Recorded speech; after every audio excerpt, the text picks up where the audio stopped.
Lectura espiritual para el 22 de diciembre, tiempo de Adviento. Del comentario de San Beda el Venerable Presbítero sobre el Evangelio de San Lucas. María dijo: Proclama mi alma la grandeza del Señor. Se alegra mi espíritu en Dios mi Salvador. El Señor, dice, me ha engrandecido con un don tan magnífico e inaudito que no se puede explicar con palabras humanas, y el mismo corazón, con todo su amor, apenas puede llegar a comprenderlo. Por lo tanto, me entrego con todas mis fuerzas a la alabanza y a la acción de gracias, contemplando la grandeza de aquel que es eterno, y gustosamente le consagro mi vida, sentimientos y pensamientos, porque mi espíritu se alegra en la divinidad eterna de Jesús, es decir, del Salvador, que se ha revestido de mi carne y reposa en mi seno. Porque el Poderoso ha hecho obras grandes por mí, su nombre es santo. Estas palabras se relacionan con el comienzo del cántico, donde se dice: proclama mi alma la grandeza del Señor. Sin duda que sólo aquel en quien el Poderoso hace obras grandes sabrá proclamar dignamente la grandeza del Señor y podrá exhortar a los que, como Él, se sienten enriquecidos por Dios, diciendo: proclamad conmigo la grandeza del Señor, ensalcemos juntos su nombre.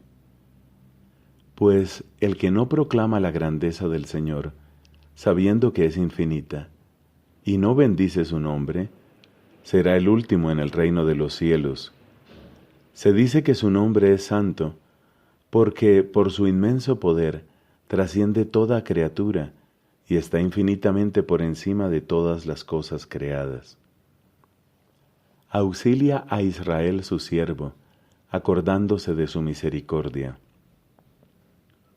Con toda propiedad el cántico llama a siervo o niño del Señor a Israel, pues para salvarlo, Dios lo acogió como se acoge a un niño, obediente y humilde, según aquello que dice Oseas: cuando Israel era un niño, yo lo amé. Porque quien no quiere humillarse, no puede tampoco ser salvado, ni decir con el profeta: Dios es mi auxilio, el Señor sostiene mi vida. Pues el que se haga pequeño tal como este niño, será el más grande en el reino de los cielos.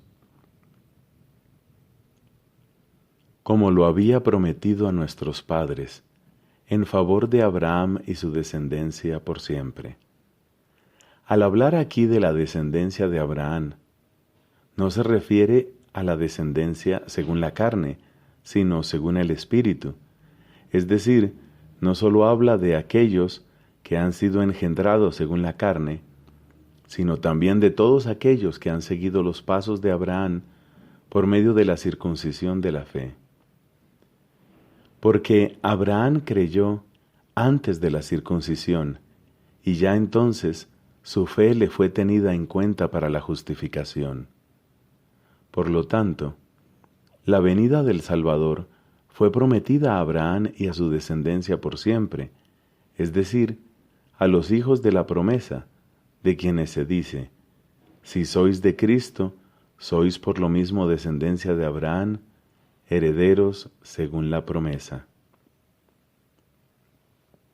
Con razón, la madre del Señor y la madre de Juan se adelantaron con sus respectivas profecías al nacimiento de sus hijos.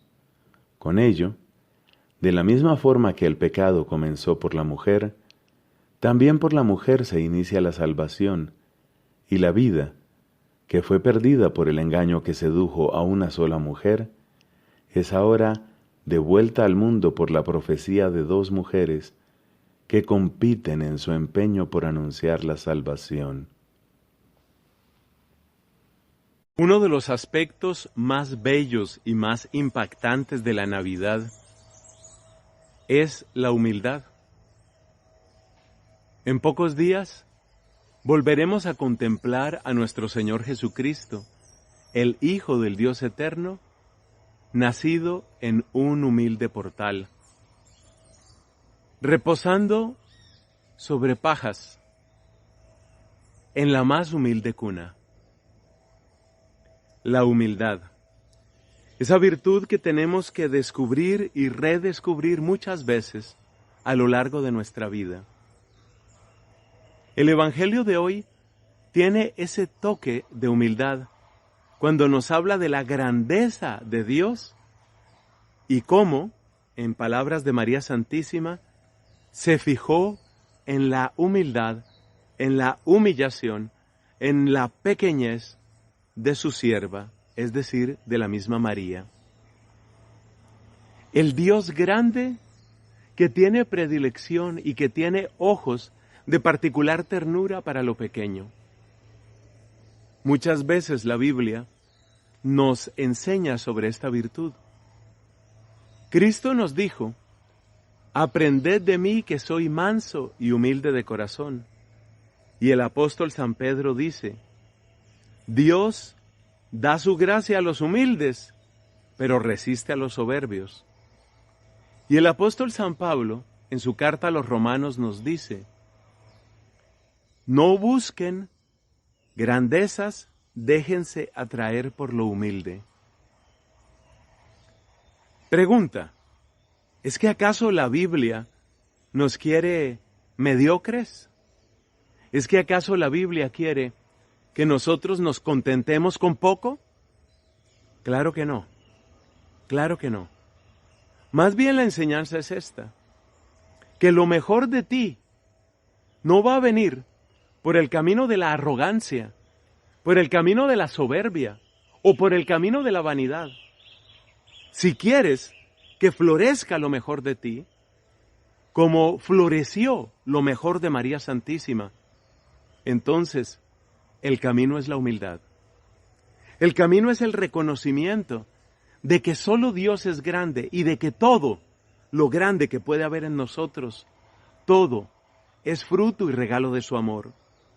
Como también nos dirá el apóstol San Pablo: ¿qué tienes?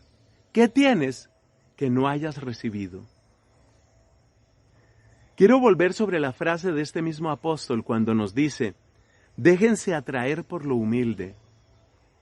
Porque mira, el estar compitiendo, que es lo propio de quienes están buscando grandezas, grandezas en el poder, grandezas en la influencia, grandezas en el dinero, quienes están fascinados por la grandeza, necesariamente entrarán en competencia. Y el que entra en competencia, necesariamente verá en el prójimo su enemigo, verá en el prójimo su rival, verá en el prójimo uno que tiene que ser derribado. En cambio, el que cultiva la virtud de la humildad, descubrirá pronto en su prójimo uno que es como yo, uno que tiene necesidades semejantes a las mías, dolores semejantes a los míos, esperanzas semejantes a las mías. Dicho de otra manera, solo la humildad nos permitirá ser hermanos. Solo la humildad nos permitirá reconciliarnos, abrazados en torno al pesebre de nuestro Señor Jesucristo. Aprenderemos que Él es el único bueno, es el único santo, y que todos estamos llamados a reconocernos como hermanos, herederos y deudores de una misma gracia, de una misma ternura y de un mismo amor. María dijo: proclama mi alma la grandeza del Señor, que ha mirado la humillación de su esclava. Esa es nuestra espiritualidad. O como hoy se suele decir, esa es la actitud. Esa es la actitud. Que sea la nuestra en esta recta final del Adviento y en el tiempo hermoso de Navidad. Que Dios tiene, nada le falta, dice, cantaba Santa Teresa de Ávila. Alégrate, alégrate, alégrate, alégrate, alégrate. Y mi alma explota, mi alma exulta, porque Dios ha mirado Lo más sencillo, lo más pobre, lo más pequeño, lo más de toda la tierra. No porque se ha puesto ella, porque se ha empeñado a ser humilde, ha bajado. No, porque era sin pecado. Sin pecado original quiere ser humilde. Quiere decir, ser tierra y no desear ser otra cosa que tierra. Porque solamente la tierra puede acoger y contener a Dios, el que plasma la tierra. Pero si la tierra quiere ser otra cosa y quiere autoplasmarse, autodeterminarse, autodecidir, entonces será muy infeliz. Y hoy la Virgen dice, estoy alegre, porque Dios ha hecho todo. Lo que está haciendo en mi vida, dice la Virgen María, en la vida de la Iglesia, lo que hará en todas las generaciones, ¿qué cosa? Derriba del trono a los poderosos, dispersa a los soberbios de corazón, a los ricos los despierde vacíos. Y luego hace el revés. Es el camino neocatecumenal, si queréis, el catecumenado. Bajar, no solo que no somos vírgenes, que tenemos las heridas y las consecuencias del pecado original, no somos soberbios, entonces tenemos que ser derribados, humillados. Es la razón de la alegría de la Iglesia. Tu felicidad, mi felicidad, tu salvación y mi salvación. Es la encarnación que se cumple en nosotros. Dios ha bajado del cielo y ha llegado al último lugar de la tierra, que es María. El última. ¿Por qué el última? Porque es la primera. Porque es la única sin pecado. Por delante de ella, todo lo que vive en la mentira, todo lo que vive en la alienación, todo eso se va a cambiar completamente. Todo lo que viene a la Iglesia, todo lo que están acogidos en la Iglesia, tú, yo, nuestras familias, nuestros hermanos, ¿qué? Poderosos, ¡brum!, derribados de los tronos. Los que piensan de ser inteligentes, ¡buah!, los soberbios del corazón, los soberbios. Y por la soberbia, lujuria, avaricia, codicia, juicios. Todo esto destruido. Los hambrientos lo colma de bien. La promesa que ha sido hecha a nuestros padres, paraíso perdido aquí en la tierra, con sus primicias y la vida, una descendencia, el amor que fructifica en vida. Todo eso se cumple en la Iglesia. Por eso podemos ir con María al Belén, al portal, a celebrar esta encarnación que celebra exactamente eso, lo que se cumple en la Iglesia. En el seno de la Virgen María ha aparecido el Salvador, ha aparecido el que cumple todo lo que hoy ha cantado María, que habla de ti y de mí. Lo que alegra a María es lo que va a ocurrir contigo y conmigo. Vas a llegar al último, en el corazón de María. Ahí podemos ser despojados, ser humillados. Allí todo cambia completamente. Por eso necesitamos un niño. El único que pueda hablar al niño que está en nosotros, Cristo, que se hace carne contigo y conmigo. Dentro de las entrañas de la Iglesia, nosotros somos acogidos por Cristo. La Iglesia, María nos acoge en sus entrañas para engendrarnos, gestarnos la vida nueva. Esto es el sacramento, esto es el bautismo, esto es el camino que estamos haciendo, el camino de conversión, la gracia inmensa que el Señor nos está regalando. Esto es el milagro de Navidad, de la encarnación, lo que vamos a celebrar en el silencio, en el escondimiento, en la último lugar de la tierra, en un portal oscuro, sucio, que es tu vida, que es mi vida. Cristo viene a la luz a través de María, de la Iglesia. Es ella que viene a nosotros, como a Isabel, para cantar la alegría, para traerle la alegría verdadera que hemos perdido. Allí donde todo da asco, donde todo es terrible, allí María trae la alegría, porque trae a Cristo, el que nos rescata, el Redentor, el que nos salva. La humillación nuestra, dentro de la humillación de María acoge a Cristo. Y Cristo hace que aquella humillación se convierta en el lugar del gozo, de la alegría, de la libertad, de la paz, del hombre libre, del hombre que no sea esclavo del pecado, esclavo del demonio, esclavo de sus proyectos, de sus concupiscencias, que puede amar, que puede vivir con María. Shiloh fue la primera capital de Israel, antes de Jerusalén, y allí estuvo primero la tienda de la alianza y luego el templo.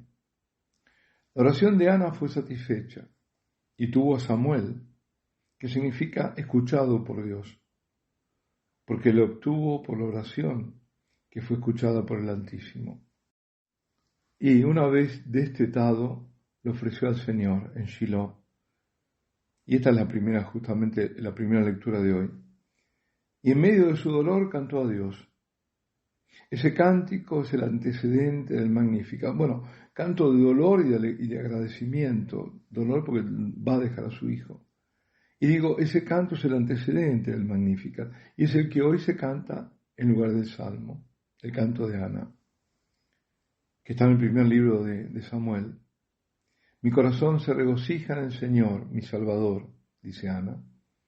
Se rompen los arcos de los valientes, mientras los cobardes se ciñen de valor. Los hartos se contratan por el pan, mientras los hambrientos engordan. La mujer estéril da a luz 7 hijos, mientras la madre de muchos queda baldía. Él levanta del polvo al desvalido, alza de la basura al pobre, para hacer que se siente entre príncipes y que herede un trono de gloria. Hay un parecido. En este canto de acción de gracias se vislumbra también el tiempo mesiánico por venir. Es canto profético, y así es el de María. Ella exulta en Dios, a quien dice ya que es su Salvador, porque ella es inmaculada. Es el Espíritu que habla en ella. Exulta llena de gratitud por la obra del Todopoderoso en esa pequeñez suya, en esa niña hebrea, tan jovencita es María. Se dilata el corazón del humilde, se dilata en una explosión de amor. Así María, en un éxtasis de felicidad, se siente halagada y agradecida porque Dios puso su mirada en ella, tan pequeña, y profetiza. Sí, porque esto lo transmite San Lucas y fue escrito hace 2000 años, y la profecía de la Virgen se cumplió. Exclamó María, desde ahora me felicitarán todas las generaciones, o sea, me llamarán dichosa, beata. Y ya esto empezó a cumplirse desde temprano, desde los comienzos mismos, los albores del cristianismo. Hubo además devoción mariana ahí.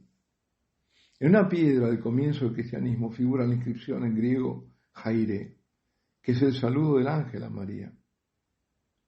Toda época tuvo devoción mariana, y esta ha sido ininterrumpida a través de los siglos.